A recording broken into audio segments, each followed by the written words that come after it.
Welcome back to the Real News Network. I'm in conversation with Stathis Kouvelakis.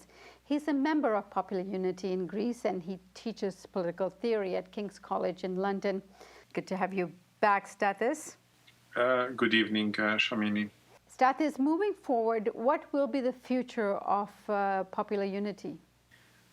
The future of Popular Unity largely depends on how society will react to the tsunami that is coming now with the new austerity package that will be implemented in the forthcoming days and weeks.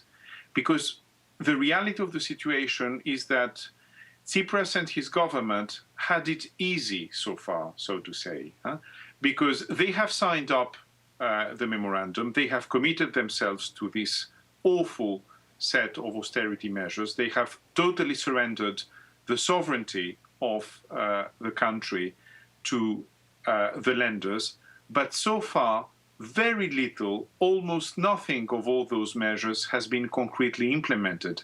Actually, this also explains why there were these illusions in broader society about the possibility of Syriza for softening up the angles of this new austerity package. But the point is that the government has committed itself to the lenders to adopt about 50 austerity measures in October, just in October, about 70 in November, and in total nearly 200 before the end of the year. So this will create a proper shock in society.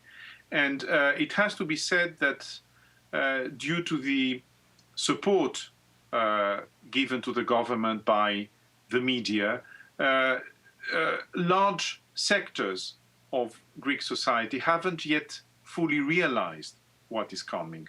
But they will realize that very soon. And we'll see how they react.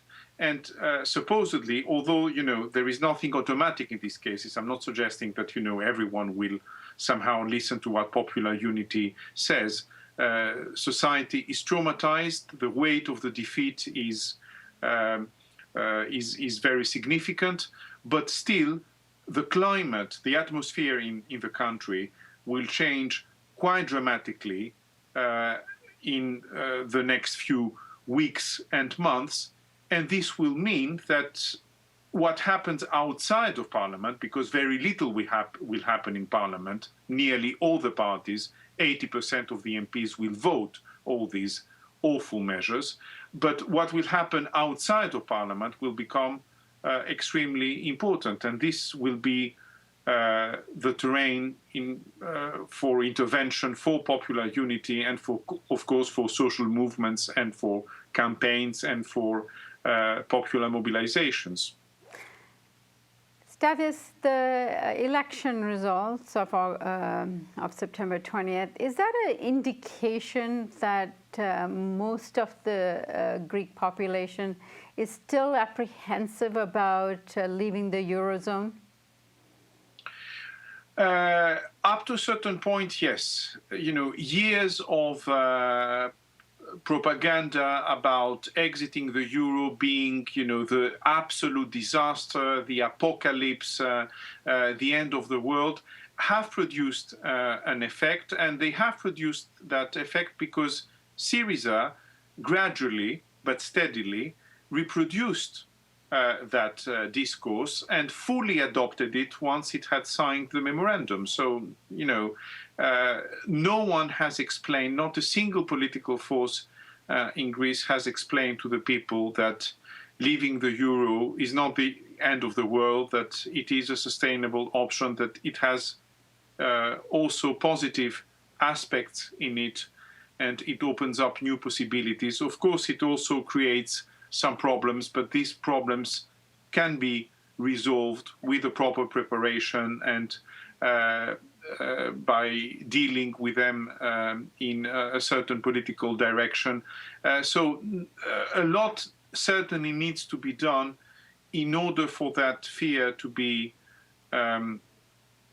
overcome in Greece.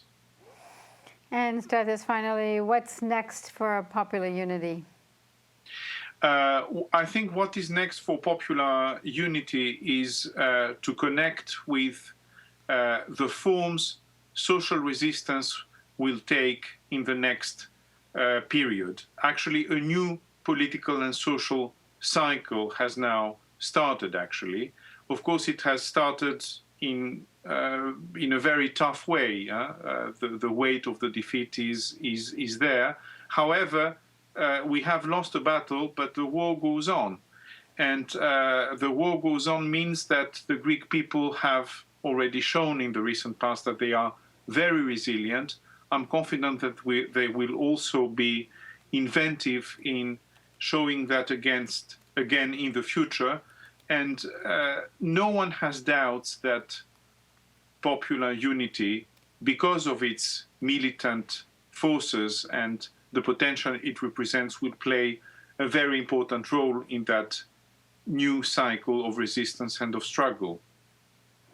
And actually, I'm not going to be allowed to leave you without asking this question. What has come of the very popular former parliamentarians that joined Popular Unity, such as Kostas Lapavitsas, Zoe Konstantopoulou, and Lafazanis, and where are they now?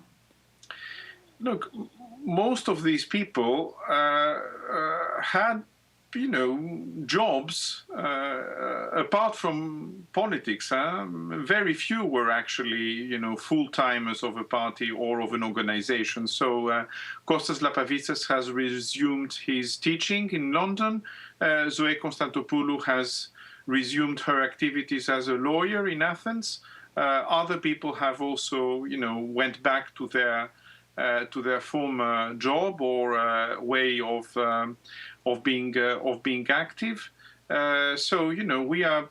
Of course, some other comrades have to face more difficulties, but no one of us, I think, understands political activism as a career, as an end per se, and this is why we are aware that sometimes there is a cost to pay for a certain type of decisions. But, this is perfectly normal, I think, for people like us who are active in politics because we want to change society. Hope to have you back very soon. Thank you, Shamini. And thank you for joining us on the Real News Network.